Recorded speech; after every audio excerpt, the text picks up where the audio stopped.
Assalamualaikum. Halo sobat semua. Selamat datang di MSLB Channel. Pada kesempatan kali ini kita akan membahas lagi tentang Khalifah ataupun yang sekarang ini diberi gelar Al-Mahdi. Apakah cerita tentang kemunculan Al-Mahdi hanyalah dongeng yang tidak ada kebenarannya? Sebelum kita lanjut ke pembahasannya, jika sobat semua berkenan bantu channel ini agar semakin berkembang dengan klik tombol subscribe, karena subscribe dari kalian sangat membantu channel ini. Terima kasih. Oke sobat, kita lanjutkan. Dari dulu hingga sekarang orang-orang terus-menerus membahas tentang kemunculan Imam Mahdi. Sampai hari ini Imam Mahdi belum juga muncul di Ka'bah Mekah, karena banyak orang-orang yang meyakininya bahwa Imam Mahdi setelah muncul akan dibayat di Ka'bah Mekah. Tapi sampai sekarang ini kemunculan Imam Mahdi belum juga terbukti. Karena dari dulu hingga sekarang Imam Mahdi belum juga muncul, sampai-sampai banyak juga orang yang menganggap bahwa kemunculan Imam Mahdi hanyalah cerita dongeng belaka. Padahal yang sebenarnya Imam Mahdi itu sudah muncul sejak dulu, karena kemunculan Imam Mahdi sangat dirahasiakan dan tidak semua orang bisa mengetahuinya. Saya berani berkata seperti itu, karena saya tahu dan yakin, bahwa setiap 1 abad atau setiap 100 tahun, Allah selalu memilih manusia-manusia untuk menjadi khalifah di muka bumi ini, sebagai penerus baginda Rasulullah Muhammad Shallallahu Alaihi Wasallam, untuk menyampaikan amanah dari Allah Subhanahu Wa Taala kepada makhluk-makhluk di bumi termasuk manusia. Khalifah akan selalu ada tiap masanya untuk memimpin bumi ini. Allah Subhanahu Wa Taala berfirman, yang artinya, tiap zaman, tiap masa, akan mempunyai rasulnya sendiri dari golongan mereka sendiri. Seandai saja sudah tidak ada lagi khalifah yang menjadi penerus baginda Rasulullah Muhammad Shallallahu Alaihi Wasallam, tentu saja dunia ini sudah lama hancur. Khalifah adalah manusia yang dipilih oleh Allah Subhanahu Wa Taala untuk memimpin bumi ini. Manusia pilihan Allah yang disebut khalifah adalah manusia yang mewarisi roh kerasulan. Di dalam roh Rasul itulah terdapat Nur Muhammad. Nur Muhammad itu tidak bercerai-berai dengan Rasulullah. Khalifah yang mewarisi roh kerasulan itulah yang disebut mursyid yang sebenarnya atau pada zaman sekarang ini diberi gelar Al-Mahdi. Seorang khalifah sudah lama muncul dan kemunculannya tidak semua orang tahu kecuali orang-orang yang sudah diberikan petunjuk oleh Allah Subhanahu Wa Taala. Orang-orang yang diberikan petunjuk oleh Allah adalah orang yang benar-benar beriman dan bertakwa. Mengetahui seorang khalifah tidak bisa dicari dengan ilmu kajian ataupun ilmu logika. Mengetahui seorang khalifah haruslah melalui ilmu tasawuf yaitu ilmu rohani. Karena hanya dengan pandangan rohani atau pandangan batin kita bisa melihat keberadaan sang khalifah jika Allah memberikan petunjuk.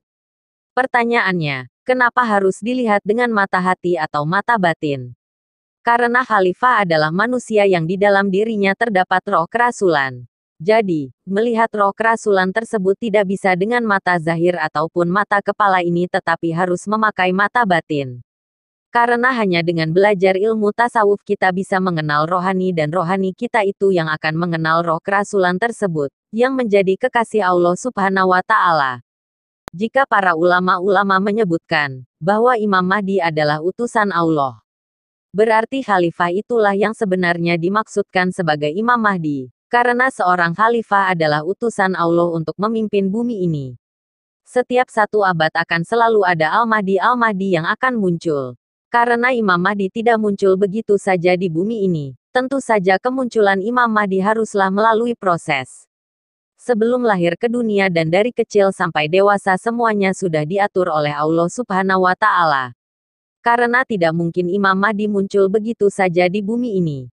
Kebanyakan nabi-nabi juga yang menjadi khalifah, semuanya terlahir dari rahim seorang ibu.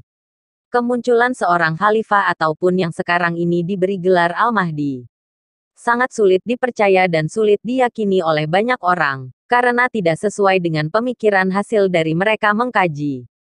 Kita coba berpikir kembali di zaman nabi-nabi dulu. Siapa yang percaya kepada Nabi Nuh kalau beliau seorang nabi? Dulu Nabi Nuh dianggap gila oleh banyak orang, karena membangun kapal di atas bukit.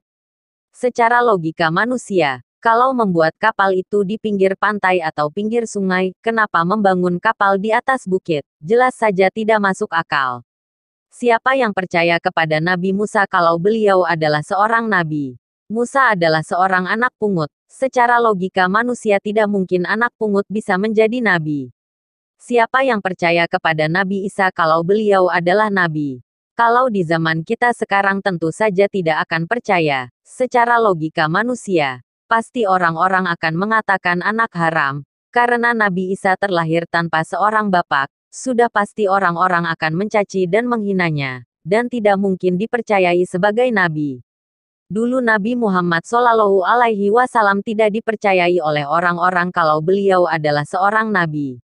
Secara logika manusia, tidak mungkin seorang yang gembala kambing bisa menjadi utusan Allah Subhanahu wa Ta'ala. Bahkan pamannya sendiri tidak percaya kepada Nabi Muhammad kalau beliau adalah seorang nabi. Tetapi seperti itulah Allah memilih manusia-manusia utusannya untuk menjadi khalifah di muka bumi ini. Allah memilih kekasih-kekasihnya dari kalangan bawah untuk menjadi seorang khalifah. Begitupun selanjutnya, yang akan meneruskan sebagai khalifah ataupun yang sekarang ini diberi gelar Al-Mahdi, dipilih oleh Allah dari kalangan-kalangan bawah. Semuanya terjadi sesuai dengan kehendak dan keinginan Allah Subhanahu wa Ta'ala. Tidak bisa sesuai dengan keinginan dan kemauan manusia. Begitulah Allah menyembunyikan dan merahasiakan keberadaan kekasih-kekasihnya. Nabi Muhammad adalah nabi terakhir, maka tidak akan ada lagi muncul nabi yang lain. Karena tidak ada lagi nabi setelah Nabi Muhammad, maka muncullah pewaris-pewaris Rasulullah. Pewaris-pewaris Rasulullah adalah wali-wali, tabiin-tabiin, ulama-ulama, walial mursyida, untuk menjadi khalifah yang akan memimpin bumi ini. Allah memilih lagi manusia-manusia yang mampu mewarisi arwahul muqaddasah Rasulullah Muhammad Shallallahu Alaihi Wasallam untuk menjadi khalifah di muka bumi ini, sesuai dengan kehendak dan keinginan Allah Subhanahu wa Ta'ala, bukan sesuai dengan keinginan dan kemauan manusia. Jadi, seorang khalifah itulah yang sebenarnya dimaksudkan sebagai Imam Mahdi, yaitu mursyid yang sebenarnya.